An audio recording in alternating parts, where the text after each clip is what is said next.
calls attack. 2 calls on Mountain here for CBSL to do anything against, and they get it. This is going to be the ace.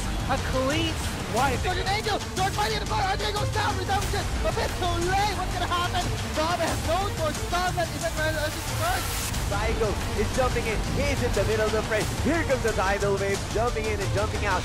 Daigo sticking really good. Fast for the switch, but not gonna do much. Nard is just going to be a buy one, take one deal for JBL. They have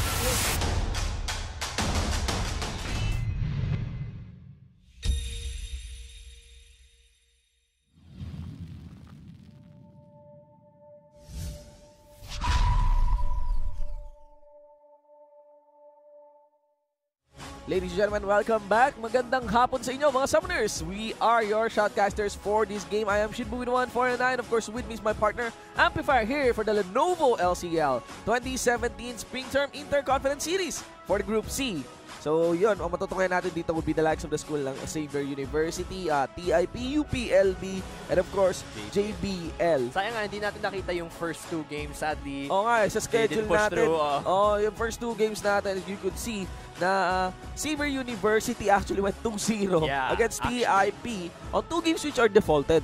On 2 games which are defaulted. So, ngayon pa lamang talaga tayo makakakita at makaka-proceed ng isang solid o talagang buong laban ngayon para sa episode natin dito sa Lenovo LCL. And this time, ang mapapanood nyo po will be the JBL Foundation Maritime University Maroon Dragons.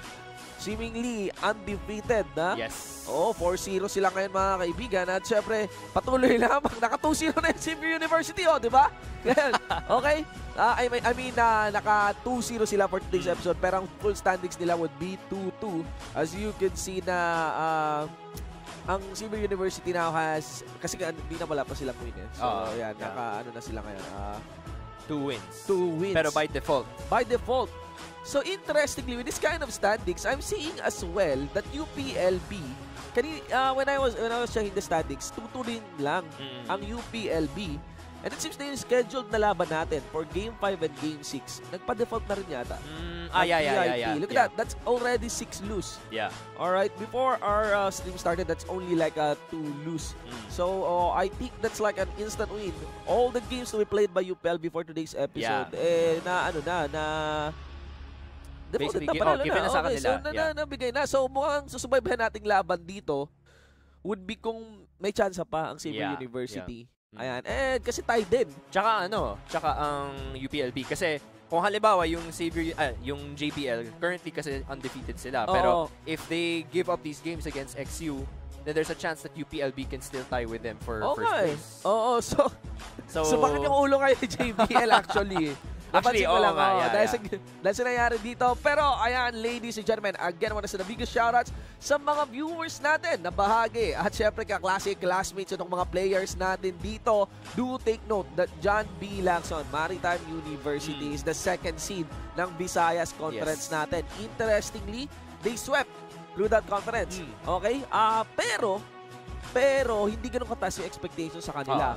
Pero nung pumasok dito nga, they actually dominated the likes of UPLB, who was the expectations to come out of this Interconference Series, di ba? Maraming ang nabago this split compared to the previous list. Kasi dati nga, since sobrang dami na bago na roster, parang may mga lumalabas bigla ng mga powerhouse na dati naman hindi sila ganun kalakas. So it's nice to see. There is this running impression na yung mga conferences na nanggagaling sa Manila mas malakas talaga sa Visayas Conference or Mindanao Conference. Yun yung impression.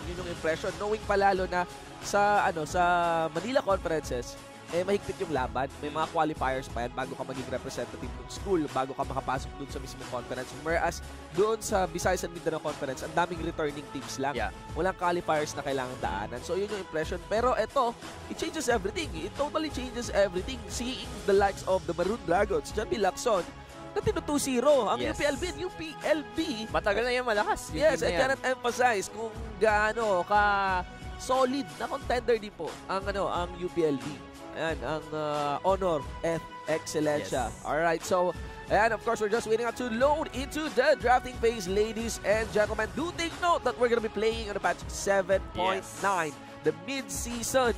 Gusto ko, sanay na sa mid-season Oh, invitationals yeah. pero Oh, it's actually the mid-season update, the tank update. Interestingly, hindi lang naman siya tank update, may mga updates rin naman pagdating sa... Actually, daming nagbago talaga sa mid-season. Oo, even aside from tanks. Mga changes na yun eh. Kaso, alam mo yung parang overshadowed yung ano? Yeah. Overshadowed yung mid-season ng update ng League Client Alpha. At darating na po yan next week na ako. May bago tayong update sa League of Legends.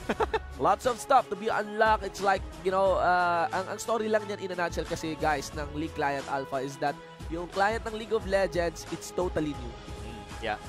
I would not really say it's an upgrade. It's like a really totally new client. Kasi yung, ano yan eh, sa mga familiar dito sa coding, okay, iba talaga yung script, iba yung groundwork na pinagsimula nitong League Client Alpha, itong darating na bagong client natin, compared doon sa frame or groundwork din nung legacy client, nung lumang client. So, mamamaalam tayo and in a nutshell guys, paano nyo makukuha yung League Client Alpha na yon? Paano kayo makakapag-upgrade? Basta yung legacy client nyo, meaning yung luma nyong client, make sure that it is updated. And I do assume naman na updated yun, lalo pa sino ba namang hindi mag-update ngayon ng League client nila. Okay, ganda ng mga updates natin. Darating na rin, 7.10 patch is just around the corner. The Pulsefire Caitlyn skin, diba?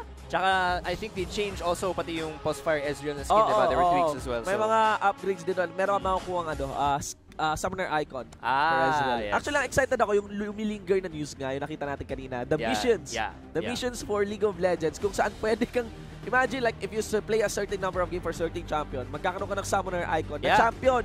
Actually, marami nang naghihintay ng feature na yon. Ngayon lang din siya nag-sink in sa isip ko na, nga, bakit hindi pala tayo pwede mag-summoner icon ng champion? Diba? For a time man lang. Lalo yung mga nagpe-main dyan, halimbawa Yasuo, diba? 120 plus icons, diba?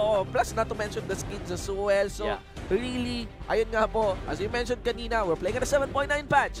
But this is actually overshadowed by the upcoming changes pa in League of Legends. The client update, not to mention the 10-ban system running. But right now, we are actually applying the 10-ban system right now here dito sa ating Interconference battle. So, once again, JBL Maroon Dragons versus XU Wizards. Your thoughts on the first set of bans? Alright, so that's gonna be Saya, Trundle, and Echo banned on the side of JBL. Meanwhile, XU, they're gonna be taking away Twitch, Vladimir, and Ivern. So, but this is pretty much 7.10 already, no, yung patch na to. So, interestingly, kasi Ivern was slightly nerfed in the recent patch. Trundle, not really, hindi siya masyado pinapansin sa current patch, but that's to be said for pro play. For solo queue, it's still slightly an option. It's just I'm not sure why they're banning him unless JBL plans to play a lot of top lane tanks.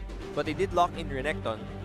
So Renekton is slightly tanky, but sorry, this is applicable for 7.10. Pero just to check, baka ako yung nako-confuse, 7.9 tayo ngayon. No?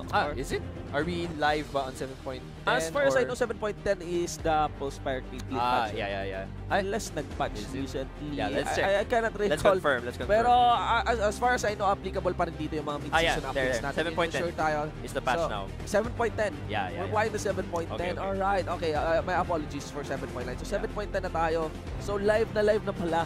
Okay. Alright, so first pick up dito, priority not a ban. Interestingly, is gonna be Lulu paired up with the Lucian, a very still secured still bot here lane. now despite the nerfs. Lulu did receive a slight nerf sa shield niya. It was slightly reduced yung value niya, pero she's still gonna be around apparently in the meta.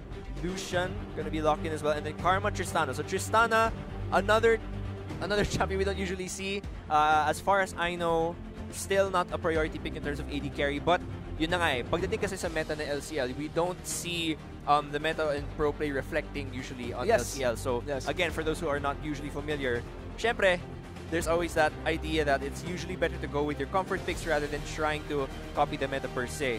So that's gonna be Graves, locked in as well. Slight nerfs onto him as well. Since sobrang dominant niya, especially during the early stages of this year, halos perma-pick, perma-ban yan. Had way too many strengths and overly bursty early game. Ang taas ng visibility. Ayan, kaya nakakalito yung 7.9, 7.10 patch. Wala pang Yossi si Graves dito.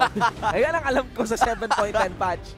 If there's one thing, that meme, you know, Yeah. Graves can't have his cigar, that meme is dead. Lahat ng post ng League of Legends page, lagi na lang comment, top comment ay yung but cigar Graves ni can have a cigar. There's this new champion who's getting this, but Graves can have a cigar. Yeah, So yeah, exactly. anyway, ayun nga, reflecting here, this Graves from Xavier University Wizards, meron kasing nerf nga dito kay Graves, yung we'll see kung viable pa rin ba siya. Might be a reflection of the tendency lang, mga nakasanayan na jungle pickup dito para sa jungler nga ng Xavier University Wizards. So let's go now on the second set of bans. It's gonna be the Gragas and Syndra to be removed. Nice ban actually, just to make sure that, you know, the species like Tristana, di ba? Yeah, Yan ang pinakaayaw mo syempre na isa sa mga mid laners kung ganun ka-squishy like Tristana, even though Karma Shield won't protect you. Whereas para naman sa Xavier University Wizards, they're still gonna be disabling fully on the jungle, gonna be removing Lee Sin along with the Kha'Zix. Yeah, so a lot of respect actually onto Farmville dito na JBL, no? With a lot of jungle picks being removed, and then they're gonna be locking in the Gnar against the Renekton. So that's gonna be a pretty interesting matchup. I actually don't know who is going to win that. It's going to be range versus melee, but with the gap closer on Renekton, still might be a skill matchup. Braum and Elise being finalized here on the side of JBL. So that's going to be, classic Tristana Braum. So this used to be a very popular bottom lane duo. Bago man nerf si Tristana. So I'm going to be curious to see how this duo is going to go.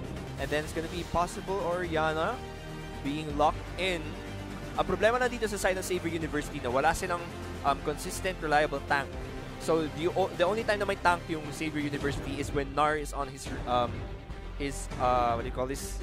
Range mode. Yeah, yung range mode niya. Pero Mega Gnar. Without that, they won't really have a frontline tank. So if for example makapasok itong Renekton and this Elise, walang makakapag-peel masyado except for Lulu. So they have to be careful and to keep their carries safe. At least they have double shields, no? So if the Lulu and the Orianna can place the shield on the Lucian when he dashes in, then they'll be sure to keep him safe. So that's the only worry for Xavier University. Looking at JBL, it looks pretty balanced. Good damage. They have AP from Karma and then from the Elise as well, and then you've got the AD from Renekton and Tristana. They also scale well. You solve actually the inherent problem of Renekton when he falls off pagdating ng late game, that he's very bound to be kited. Pero that gets solved by the movement speed na pwedeng maibigay ng Karma. Yeah. That's true. So this should be interesting. It's probably going to be a bit of 1-0-4 split push strategy for JBL, no? Yung Renekton, pupunta siya sa top lane. And then you have the rest, Braum, Karma, Tristana, siege mode onto any other lane, mid or bot lane. Meanwhile, for Xavier University, it looks like maybe it's gonna be a lot of bloody fights looking at them. Kasi yung Lucian, Orianna, Graves, magsaspike yung itong mga to mid-game eh. Yes. So they'll definitely be looking for a fight. So they want to be able to get this Orianna, Lucian, and Graves very strong. They have to win their lanes as much as possible. Or at least wrap up to that time na kung mag-group up sila, they'd have that reliable burst damage. They have reliable burst damage. Ang malaking tanong lang yun, saan hindi sila ma-behind to the point na, kasi malaking alas yun ng Xavier University Wizards. A shockwave kasama ng calling ng, a shockwave kasama ng collateral damage ng Graves dito, tapos follow up ng calling ni Lucian. That's supposed to equate to like at the minimum 1 casualty dito para sa JBL. But again, guys, JBL here, as we mentioned, is a very threatening team right now in the Interconference series. And as we mentioned as well, sa composition nila actually, it's a very nice composition. As in, it cannot be said, although ang unang maka-observan dito would be the late game. Would be the late game scaling. Still, ang taas pa rin ang presence nito pagdating sa early game and mid game. Mentioning that, you know, it is napaka-variable ng top nila, leaning actually on the Renekton. Basta marunong lang siya bumantay and he doesn't get guided too much by the Mininar form. Kasi may slight buff sa Mininar eh. Normalized kasi yung regeneration ng Mininar tsaka Meganar form. So it's like a slight buff of Mininar and a slight nerf on Meganar. That's one. But there's Elise. There's Elise, okay? So as we mentioned, Elise is like actually a nice pickup champion for the likes of Lucian. If you want to handle the Lucian, even the Lulu. Ayun, medyo problema lang sa kanya pag na-wild growth kung sino man yung gusto niyang kagatin mismo fully. Pero this is a battle of scaling, this is a battle of pick-ups. Again, for the mid-game though, it leans in favor by the book sa Xavier University just because they have the burst damage. So, every skill that misses, every skill that doesn't make the cut, every skill, major skill mula sa Xavier University na hindi nakakapatay, that's a punishment on them. Because that drags on to that late game monster, which is the Tristana. Yung scaling nga sobrang interesting sa dalawang teams eh. Kasi as you guys have probably read during the patch notes, si Graves nga, medyo na humina yung early game niya. So knowing this and comparing Graves to Elise, Elise is now stronger. At least we'd like to think theoretically stronger during the early game. So baka manegate yung early to mid game advantage. Kung kinalakas ni Graves. With that. Pero that is true, man. That still really depends, no? Kasi the Elise has a choice. Either i-abuse niya yung strength ng Renekton and shut down Gnar para makapag-split push ito si Renekton, or you use the early game power of Elise para mag-compensate yung match dito sa bot lane. Kasi Lucian is obviously stronger than Tristana during the early game.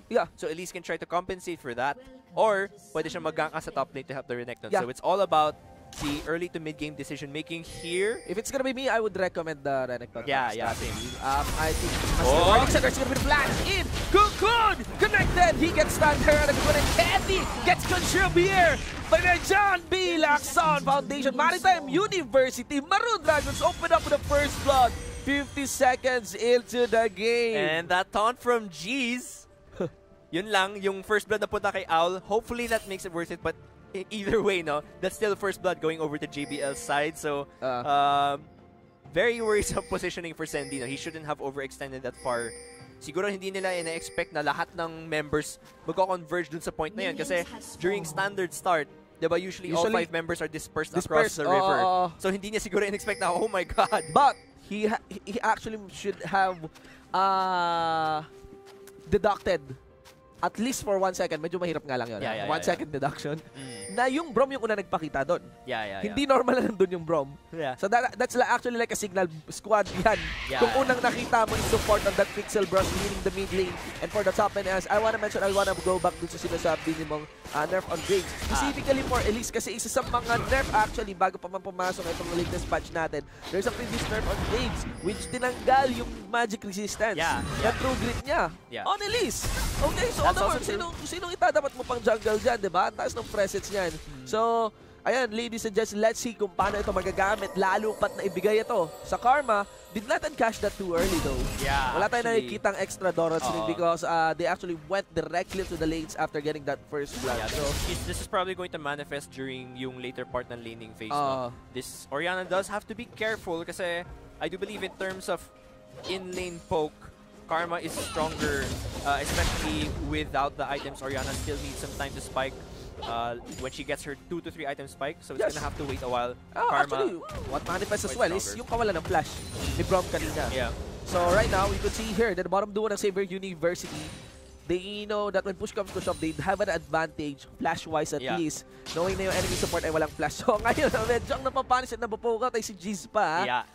Alam naman natin yun, di ba? Kasi talaga, during the early game, Lucian really a step above in terms of the early game. Taka nga ako eh, bakit hindi Thresh? Bakit Brom? Okay. I mean, napapaisip lang ako. You know, if you want to go the aggression na available. And here we go, that one of speaking of the strategy component to go for the top lane chop. And he gets chopped in by Farmville, but Farmville would be wiser. Not gonna go for a full tower dive, just 2 third hits and he'll say goodbye. Yeah, so getting very low there, burning the flash as well, so at least can make a return gank later on during the game. And yun nga, gaya na sinabi natin, I guess Elise will be choosing to probably focus on this top lane and boost the Renekton forward. He is gonna have quite a CS lead. Not choosing, actually recalling and then teleporting in. Just gonna grab the Ruby Health Crystal. Interestingly, nagamit pala yung flash ng Renekton kanina. On the first blood, actually, naka-cooldown karamihan sa kanila. Nag-flash, 3 out of the 5. So, pang-equalize pa lang yung unang gank dito. Farmville. But nice position here. Double buff too. Let's see if Chubb will move in. CS lead. Kaso na-push na yung lane, so I don't think this is gonna... Well, there is actually 3 range minions here that's pushing in favor of Chubb. Nagtataka kay Farmville, ba't di siya lumalapit? No flash. You might be guessing na warded to, pero in the bot lane, 2 stacks on Ad Mahorem. And I think that's gonna be the recall now for Farmville in top lane. Let's see. Actually, Farmville's staying... wasting a lot of time, actually. And Graves is already in her jungle, taking the Raptors there, so because he was taking so long. Yan yung problema no? Kasi lalo na kapag jungler ka, every second that you choose to stay in a jungle, may nawawalan sa'yo. Totoo yan. So you have to be very careful in terms of your decision making. Sadly, wala naganap na gank sa top lane, so you'll be moving down to bot lane. Sandy gonna be maximizing, capitalizing on that time lost from Farmville. And he will see na nawala na nga yung Raptors niya. So this might be a single down to bot lane. Ito yung malaking tanong. Will they go for this dive? Yeah. Sandy though has an idea that around the vicinity nandyan si Elise, but will they commit? Woo! Will they really commit to this dive? Yun ang malaking tanong. There's a recall. Okay, di-recall. Di-recall na lang ni Candy dito. Delikado That's actually a nice spot eh. Yeah, to It is put Q. in the Yeah. Q. To put in that end of the line, pero not without the Elise around. Yun yung problema. Alam ni Sandy na nandyan yung Elise, so he cannot really show himself. Now, this time, the one who's wasting time is the Graves. Let's see. Oh, Chop Nar! Getting a kill Shy onto the top lane. Renekton. Yeah, so yun ang yung problema eh. You assume that if the Renekton's skilled enough, he might be able to outplay the Nar. But the Nar, in the end, range champion pa rin yan. So he will really be able to harass you out of lane. He is going to be recalling. Gonna grab a longsword and Ruby Health Crystal. Slightly behind by CS as well, which is to be expected. Nar gets nice attack speed without having the need to build attack speed items. Yeah. That's true Because also. of the hyper Kahit passive. lagyan mo lang ng konting runes yun siguro. Okay na siya sa attack speed. Okay na kasi all you need is to stack up dun sa attack speed rocks niya. So, yun yung malaking problema ni Renekton. Kahit and attack speed, he gets shredded. Right now, we'll see on the replay. There you go. So Shy actually choosing to dash in and then shove. There's a mistake. That's the mistake is at the second dash. The second dash, Hindi niya na-notice eh, na yung third proc ng auto attack, ang sakit on the way na, And you don't have armor yet. Wala pa siyang armor nun. So, big mistake there by Shy. He will have to use his teleport to get back into lane. So once Chubb, who's actually already level 6, he will have his TP ahead, and they can make a bot lane play or a dragon play for that. So, Saber University might be able to capitalize on that. Interestingly rin, Chubb would be picking up a general itemization path here. Not gonna go for the Hex Drink here. So, not gonna be accounting for that. It's gonna be the shot. Missing mula kay Kratos dito. Ignite on all but 2 members of JBL is on its way. Si Shy puts in a shot on the Graves, and he gets his second death in the same spot. Actually, in the bot lane. It's going to be the Braum standing finally with a 2v2 unfolding. And in the end, we have a 3-4-1 exchange in favor of the John B. Lacson, the Blue Dragons. Let's see. Something is going to be happening as well in the top lane. May stun nga pa si Shy dito. Lada na stun pa nga si Shy. Pero tatlong member na ang magkakalars para dito sa ating Meganar. Meganar with the Nar onto the wall. Can he survive? No, he won the Q final in. Farmville gets the kill. It's a 4-4-1 all around the map. Yeah, it's the positioning and map awareness ng Xavier University, no? Medyo off siya ngayon. We're seeing jungle and top, not doing so well in terms of positioning.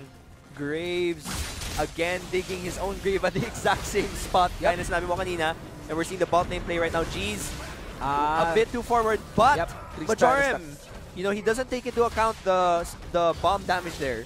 So even if Lucian is stronger during the early game, if you allow the Tristana to stack that damage with the bomb, it still will get, parang maka-counter yung advantage mo kapag pinayaga mo yun. So, Lucian has to be very careful with that. But looking at the gold, or at least at the CS, he is still slightly above, building towards the Blade of the Ruined King. Yes. And interestingly, the CS count here dito ni Farmville, mababa. Everyone's really very busy and out to make the kills. Double dash in, nice pathing to make that escape. Not even gonna need to burn that flash. And bot lane, actually, JBL's bot lane playing very aggressively, no? Nakita natin ata kanina before the camera panned away. Tumalon si Jazz paloob. So he's actually very confident against Almajorin right now. Versus using the rocket jump. Exactly. Actually, marami sa resets. Marami na tayo nakitang beses, no, na tumatalon yung Tristana paloob. Tapos namamatay. Pero hopefully that doesn't happen in this case. We actually already have G's on a BF sword. So the damage will start to stack up at this point. Ano yan parang, alam mo it's written in the books. Alam na natin given yan na yung jumping, rocket jump for bursting, spells badness. Parang ano yan ni Wild Turtle Flash forward Twitch. Yeah. Twitch na nagpa-flash forward. Exactly. Well, yung flash forward niya last time sa MSI. Yan na naman mga kaibigan! Rasin the stack! Get the reset maybe at this time! Brain gas out! Yun na nga. So, gets exploded in the bot lane. G's showing us that it's not every time you jump in that you die. So, mabuti na lang. Siya yung nakakuha ng kill doon. Okay, nice third flash. Even the cocoon, blocks the back. Shockwave, not even connecting. And that's the problem with that Elise. Rappel is such a good gap closer and a mini Zonias as well. And nice. Very well played so far by JBL. Nakikita natin lang so far yung nag-iisang liability lang sa team na ng JBL JBL is yung top lane. Top lane, yes. So maybe when Sandy does start to spike in terms of his damage, they can start to help Nar, but Farmville moving close. Yeah, may RQ pa rin si Al. And lumalapit din si Demigod. They don't have any minion to actually embrace this bot lane outer turret. Let's see. Shy may have to shy away from this brush. He may have to deduct. And he's supposed to be informed na wala yung jungler dun sa bot lane. So, you know, if you deduct that, meaning nasa top lane lang yun.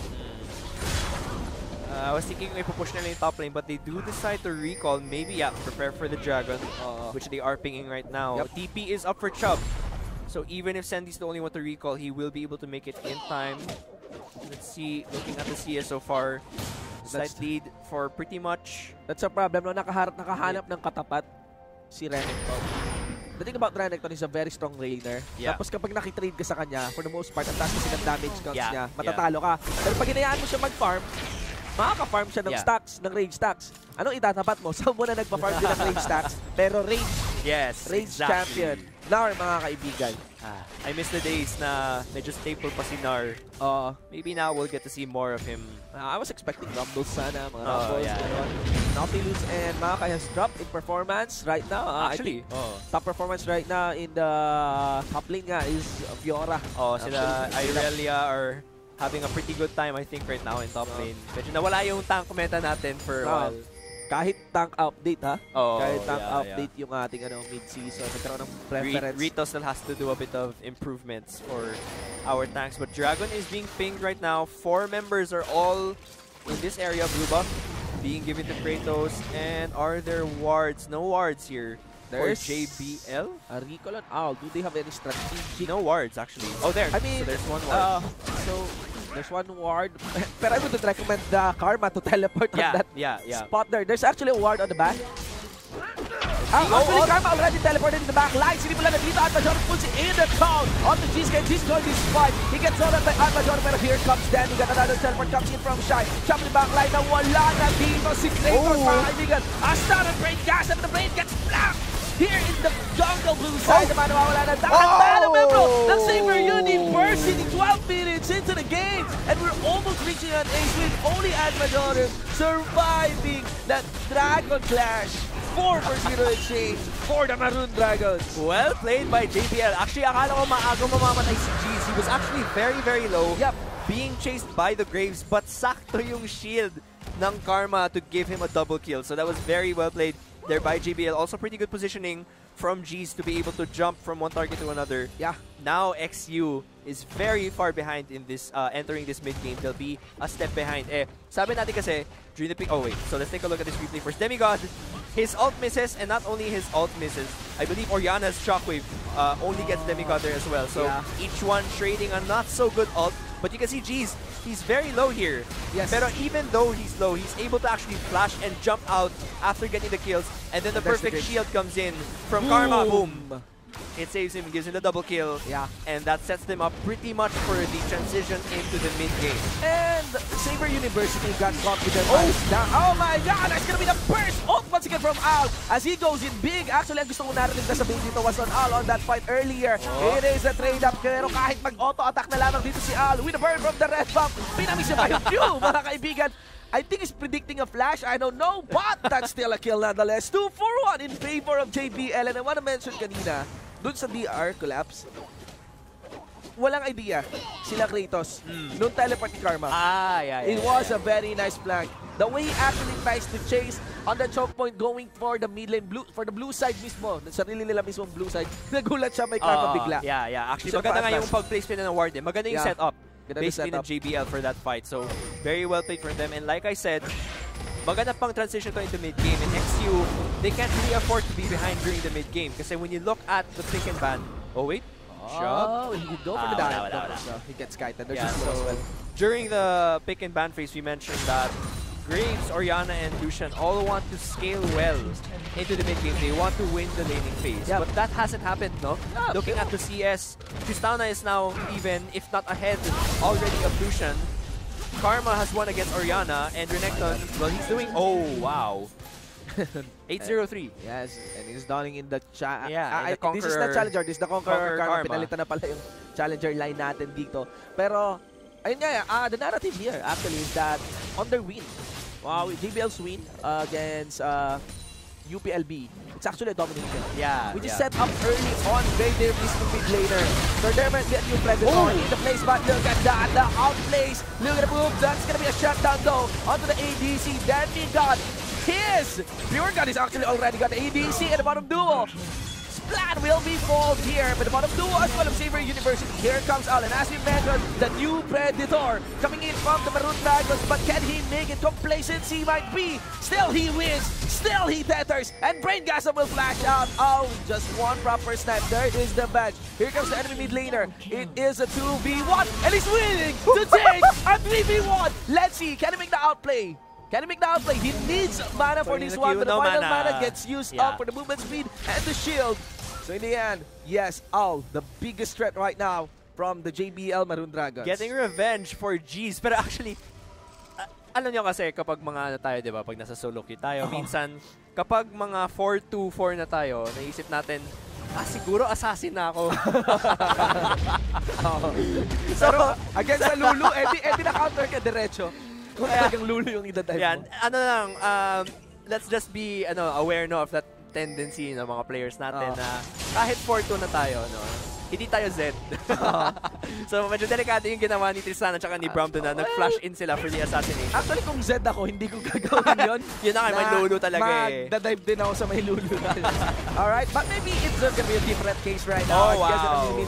Enemy jungler Graves. So, 3 members make that 4 members are left out to dive this now. If you have time to become a Mega Form or drop that, he's dead already. Kill is given onto Shy. As kills after kills all across the map. Mula bot lane, papuntang top lane, it is JBL's Maroon Dragons soaring over the Summoner's Rift. 16 minutes and 40 seconds with a 7,000 gold lead already. And the Rift Herald, we're gonna see it in action. Yeah, I am the Rift Herald. They're gonna give that to Brom. Yeah, they're gonna... Oh? Well, anyone can pick that up. Okay. Yeah, actually, kasi kung babasagin mo naman yung ilulog na anyone. Doesn't really matter. Ang nabe-benefit na lang ng player dyan, individually, would be the empowered recall. He's gonna be sweeping that one, actually. Yeah. Very likely for the second, for the inner mid lane turn. He needs to break that now. Yeah, so we'll see. No minions though, so baka next wave pa niya gamitin. Meanwhile, Lucian... No, he's aiming for the inhibitor. No, he break that one. Okay. Pero abot yan sa inhibitor turret. Walang heroes, walang champions dyan. Okay? That's gonna be a big problem for Saber University. Okay, sayang lang yung Rift Herald. May 150 damage kasi siya pwedeng i-deal initially, diba? Yeah, 3-man trap here. That's the damage. Kulang is connected. And look at how the life of the turret go up in the hands of the Maroon Dragons. Total domination, 7 minutes into the game without leading the fray. That's going to be the conqueror. Search and win. Promo. Ladies and gentlemen, the trivia question really is who will it be? Flashing in and starting with the chain of stun, but Top managed to land his ultimate. And his star, he will survive, ladies and gentlemen. The life of JBL Maroon Dragons gets depleted here. Still G's with a free hit. In the front line, Outbound tries to get a kill. He managed to do so. Another snipe on the Senti, ladies and gents, and we are left with 3 members from each side of this team. I think they're gonna call it quits, but overall still a win for the Maroon Dragons. JBL biting on a bit more they can chew, no? Medyo naging overconfident sila doon. But still, nag-overstay sila. Ang sarap panoorin ng Rift Herald. Yeah. Nabasagin yung turret, ha? Diba? 150 damage. Halos kalahati yun ng buong health ng turret. In one attack, just boom. Yun ang threat ngayon ng Rift Herald. Like, ang running equation ko for the Rift Herald would be equals 1 turret. Ganun na yung value niya. Pero pag hindi mo na bantayan, it could actually blow up your whole lane. Yeah, exactly. It can actually clear a lane. Grabe, isipin mo, in a span of around 4 minutes, 2 turrets and then 3 turrets and an inhibitor yung nakuha nila. So very high value play. Dito lang, they just tried to make the most of what they could. Yeah, kasi, wala nang inhibitor dito. Full engage na kasi din yung XU at this point, so they just tried to make the most of the fight. Lucian, dashing in G's, dapat di na siya umano na dyan. He should have already stayed back. Not to underestimate Lucian's mobility, but still they were able to make it a 2-for-2 plus 3 turrets and an inhibitor. Baka yung assassin mindset nandun pa rin. We don't know. Grabe, 10k gold lead at 20 minutes. This is the definition of domination. Domination mula Visayas, no? Yeah, exactly. And XU still trying to put up a fight. Lead the king. Let's see, will G's make that legendary jump. He gets blinded here by Sandy. The burst, look at the clean. Did make it though on top of that Lulu ult and Shy. Here's the dash though. I think he can escape. Yes, he will. Here comes out. Maybe for the turnaround. There's a flash in. The Q did connect. No damage goes. Admajor will aim for the top of lane. Let's see, can he make it on top of that redemption? Did connect the dome, but still overwhelmed by the 4 members here for the Dragons. Double kill for the top laner Shy. So that's what happens, no? Looking at Karma, 11-0-10. Grabe yung kill participation niya throughout this entire game. He destroyed Orianna in the mid lane and then translated that into leads, no? In the top and in the bottom lane. So they were really able to maximize the use of this Karma with the TP and everything. Yes, grabe yung domination talaga, 26-8. Who is this owl? From Visayas, man. This is the owl you beat, okay? A high caliber team, the likes of UPLB. Now showing up once again with their fight against Saber University. Let's see, ladies and gentlemen, that's going to be the Shockwave. As we mentioned, it's very punishing and every Shockwave collateral damage did not hit the mark. Woo! That's going to be the kill on top to the death on Sandy using the Prom Glacial Fissure. Let's see, again, no Shockwave available. I think Anmaharim on Mutan Revolution. Going dito, but they're going to go for the fight. They're going to go for the clean up in the front line. It's going to be Shy. Boom, the third once again. And onto the inhibitor. Second inhibitor in the hands of JBL. They are set to finish this game. Let's see what will be the final fight to arrive. They're coming in from Saber University. Farmville gets fought. But it's still 3 members only standing in against JBL and their code speeds. You know, hindi kailangan i-rush. Another code. Or, I think it's the one earlier. Yeah, it's the one earlier. Okay. Onto the now moving down to the bot lane. Third inhibitor turn. Despite that time, magiging Glacial Fissure is still halfway. Garena though has a buster shot. Available moving to mid lane also, so they're trying to split them up. Pero grabe yung composition ng JBL. You see, when they get so far ahead, para silang malaking bulldozer na truck with Prom in the front and then Karma to put the AoE shield on everyone. Walang makakatigil dun eh. Tristana will decide on putting down the long range auto attack from behind. And Shy will lead the front line. Let's see, they're not gonna allow, but just managed to still connect. Not to the wall though. There's the Gnar. Megador is gone. Into the front line, rather into the back line. Even JBL receives the 3-man Shockwave. With their support gone, it's only left for all without any mana and G's to outplay most of the members here of Saber University. Can they get the kill? Can they get it? Queens in the front line. That's going to be Shy once again and going to do their work. Onto the third inhibitor of the game. They open it up. Now all they need to do is leave, take up that Baron and finish this game in style or maybe not. Kasi wala plan umalis. I think they can finish it. Let's see. Okay, ngayon hindi na mga kaibigan. I was just about to say na parang nakaka-underwhelm yung mga Shockwave ni Kratos. Yes. Shy trying to be the hero and finish it off, but he actually just TPs into his grave. Ay, nabutan sila nung mid inhibitor yung nilang ginawa. Sorry, sobrang tagal nila sa guys. base. Actually, yung suggested strategy ko na lang sana, may iniwan lang na isa sa bot lane, nag-BR na sila. Actually, that's lots of item na hindi nila in-encash for their whole stay mula top lane papuntang bot lane inhibitor. True. Okay, that's Farmville, 1v1. Yep. Finishing that one off. So the Baron will be pretty much the last nail in the coffin here. Just looking at the replay. Yeah, so you can see a lot of action there. Yes. And basically, namatay sila after that. Pero it will lead to a Baron. Getting overconfident there. Gets his first death. Yeah, actually. This game. Yeah. Well, at least may death na siya. You know, when you're winning and you don't know really what to do, then you don't know what to do. And you die. When you don't know what to do in League of Legends, you die. Ganun lang naman kasimple yan. So, tignan natin if there's gonna be a miracle. No you hear from Great Gasam? No. Smite is available though mula sa side dito ng JBL. At Mahorem, he actually sidestepped into Cocoon. Can they make it another sidestep onto the Glacial Prisa? Can they make that fight? But here comes Shy to go for the flank. Sandy gets got out of position here. Nice now stun. it's gonna be the spot unlocked for the Pacific University, but Giz jumps towards his dead and Chop actually managed to put in the boomerang impaled on the Elise. Shy gets kited and 1 by 1 members of JBL gets fucked in an awkward manner. They get aced here 24 minutes into the game. Lahat sila na may Baron. Tapos ngayon wala na. Grabe. Sobrang sayang na. That could have actually potentially ended the game with 2 inhibitors down. Ano yan? Bisaya special yan. That's what I call a Bisaya special. Dapat, it shouldn't happen. It shouldn't happen. Really, with this kind of lead, that shouldn't happen. Yeah. There is definitely a visible complacency coming in from JBL. Yeah. But, you know, the conditions of the game is gracious enough to allow that. Yeah, actually. I would still say that JBL is in a good position to win the game pa rin. They just have to be careful, no? Kasi looking at that team fight earlier, nakakatakot si Admajorem, Yung damage niya, he was actually shredding through Shy. Yes. Despite him being the tank. So, if Admajorem can continue to slip back and forth and secure key targets sa side ng JBL, then that's definitely scary. So here, like looking at the replay, Admajorem was really low on health, but he actually survived the entire fight. Wala nakapag-focus sa kanya, even with the flash in dash. Yeah. Nitong si Renekton. So he was able to survive, life-stealing himself, then the shields from the Lulu, and despite, again, all the focus from JBL onto him, he was able to survive the whole thing. Even with the shield. So they have to be very wary of that because keep in mind, Kratos is still going to scale. Yeah. So sasakit na sasakit pa yung shockwave niyan. And Lucian is only 2 items in. If he gets 2 more items, he can 1v1 and destroy this Tristana.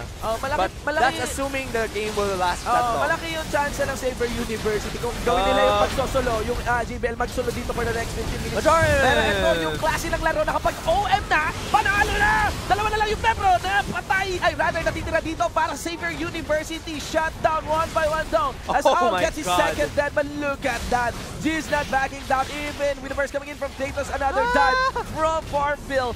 And we can see a game to be finished here. You know, what would be nice here is to Shy, to die, and have the Braum finish this game alone. You know?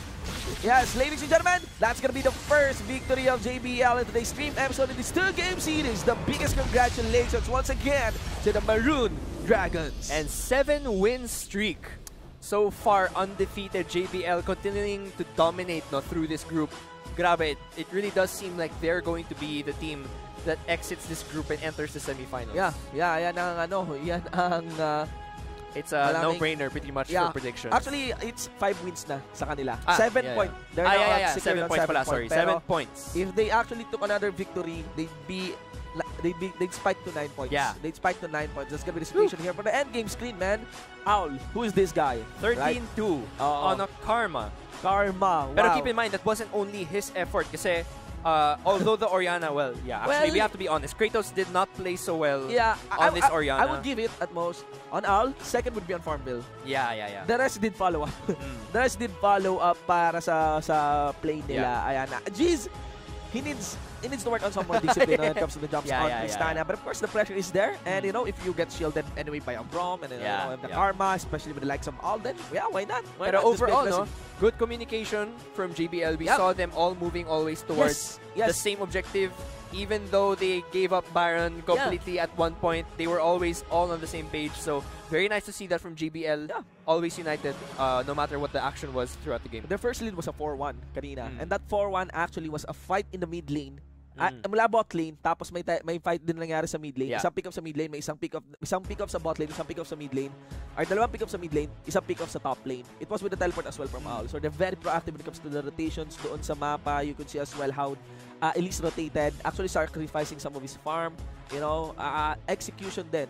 As I was told, it is mechanics-wise kung ano yung mga dinadala nitong mga student summoners na to that comes in from JBL. Maroon Dragons. Very interesting, right? Very interesting. You know, Iloilo. You know, there's Iloilo, one of the Visayan seeds na nakapasok na sa finals ng ating LCL. And right now, it's actually there's this inherent hype whenever another one from Visayas comes in, because that's actually a big message. The talents for League of Legends is like normalized across the country. At mas magandang balita yon, 'di ba? Represents lalo pa sa Mindanao Conference din natin sana, 'di ba? Ayan. So, we will know, ladies and gentlemen. Hindi ito yung one side kung saan ay malabo yung palag ng Saber University. Nakita niyo yung galaw ni Admajorem kanina, 'di ba? No? Actually, kaya naman talaga siya. I think they just have to rethink their team composition as well. Kasi kung may frontline na maayos yung XU during that, I think Admajorem could have survived longer and dealt more damage during team fights. I'd give it to their bot lane ng Saber University. I think yung jungler nila had a hard time simula nung first blood na yun. Positioning and wards also. Yung mid lane nila, I think I would advise an Orianna in the next game. Maybe something really simpler different. or utility-oriented. Yes, yun na. I would recommend a utility-oriented. Then work from that. Yeah. Okay, it's either avoid all, you know, so that you don't get to fight him. At least you don't give him any opportunities. Ayun lang naman yung options doon. Then focus on the weaker lane. Yeah. Maybe focus on G's. Capitalize on G's tendency. Yeah. Actually, that's true. Anyway, we'll see more of that. Okay, yung mga ganyang adjustments and predictions natin. Tingnan natin kung ano gagawin ng Xavier University dito. You know, to stand against the domination of JBL Maroon Dragons. Once again, ladies and gentlemen, that's gonna be the game 3 here at the Lenovo LCL 2017 Spring Term. At kami po yung naging shoutcasters for that game. I am Shibuno149 and my partner here is Amplifier. We'll see you guys on game 4. Ported in the back line, sinimula na dito, Alpha John puts it in the call on the G's going to spike. He gets all up by Alpha John, pero here comes Dan. We got another teleport comes in from Shy. Chop in the back line, na wala na dito si Xavier, mga kaibigan. Astar and Brain Gas and the Brain gets black. Here in the jungle blue side, naman nawawala na dahil ng Xavier University, 12 minutes into the game. And Zeno stop but top, managed to land his ultimate, and he's down. He will survive, ladies and gentlemen, still alive on JBL Maroon Dragons. Gets completed here. Still deep with the feed. In the front line, outbound, and trying to get a kill. He managed to do so. Another snag on the Sandy, ladies and gentlemen. We are left with 3 points with every shot with collateral damage. He's not hit the mark. That's gonna be the kill. On top, to the net. Let's see, they're not gonna allow him. Just managed to still connect. Up onto the wall, though. There's the Nar. Meganar is gone. Into the front line, into the back line. Even JBL receives the D-man shockwave. Their support gone. It's only left for without any mana and most of the members here of Xavier University. Can they get the kill? Can they get it? Beats in front line. Let's get the Shy once again. And gonna do the work. On to the third inhibitor of the game. They open it up. Now all they need to do is leave. Take up that Baron in here. Nice now it's gonna be the spot unlocked for Xavier University. But yes, Jump 2 rushes. Dan and Jump actually managed to put in the boomerang impaled on the Elise. Shy gets guided and one by one members at malaki yung chance ng Xavier University kung gawin nila yung pagsosolo, yung JBL magsolo dito for the next 15 minutes. Pero ito yung klase ng laro na kapag OM na, panalo na! Dalawa na lang yung Petro na patay, ay rather natitira dito para Xavier University shut down one by one go. As Paul gets his second dead, but look at that. She's not backing down. Universe coming in from Kratos another time from Farmville. And we could see a game to be finished here. You know, what would be nice here is to Shy to die and have the Brom finish this game alone. You know? Yes, ladies and gentlemen, that's going to be the first victory of JBL in base team. And so this third game series, the biggest congratulations once again to the Maroon Dragons. And set in the back line, sinimula na dito at Major puts it in.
Not enough Garena shells to buy the latest League of Legends skin? On sale now? Get shells anytime, anywhere with your Globe or Touch mobile number. Go to gamer.com.ph and sign up with your mobile number and enter the verification code you will receive via SMS.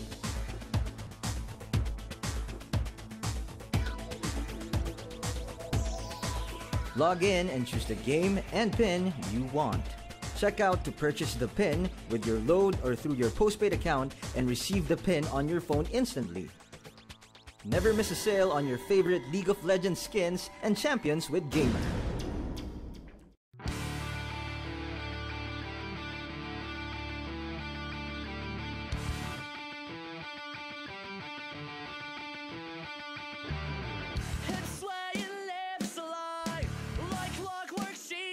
control of all the right guys, and I'm still waiting. Fitted hats in a car alarm mirror, high tops with a favorite song. She's showing off the way she walks. It's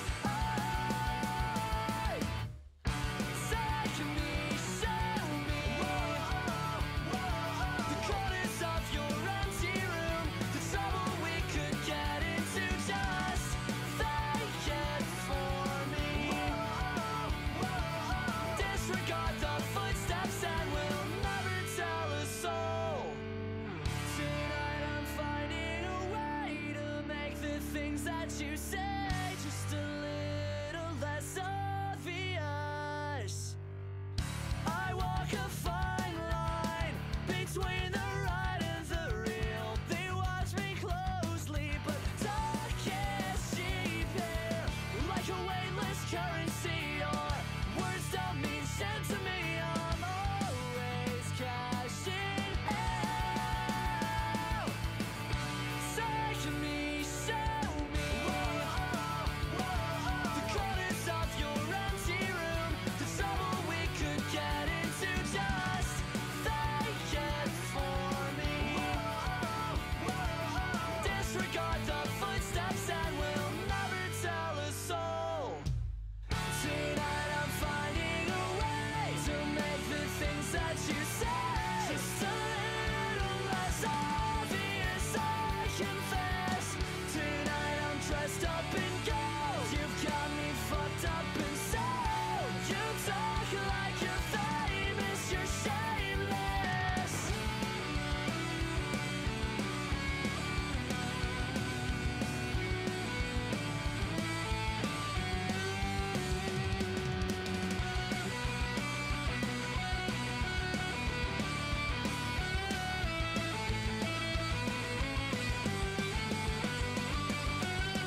Tonight I'm finding a way to make the things that you say just a little less obvious. I confess, tonight I'm dressed up in gold. You've got me fucked up and so you talk like you're famous, you're shameless.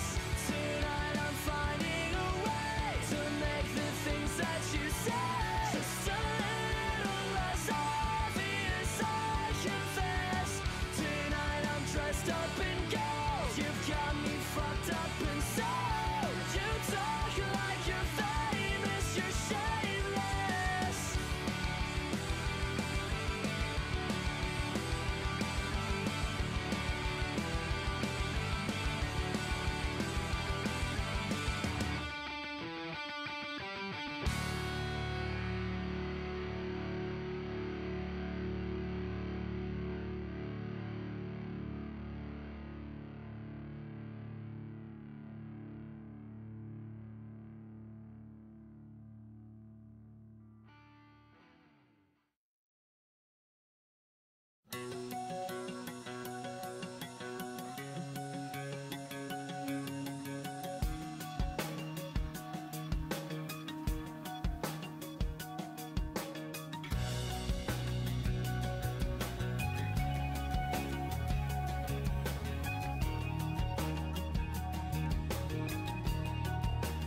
Everything's so blind.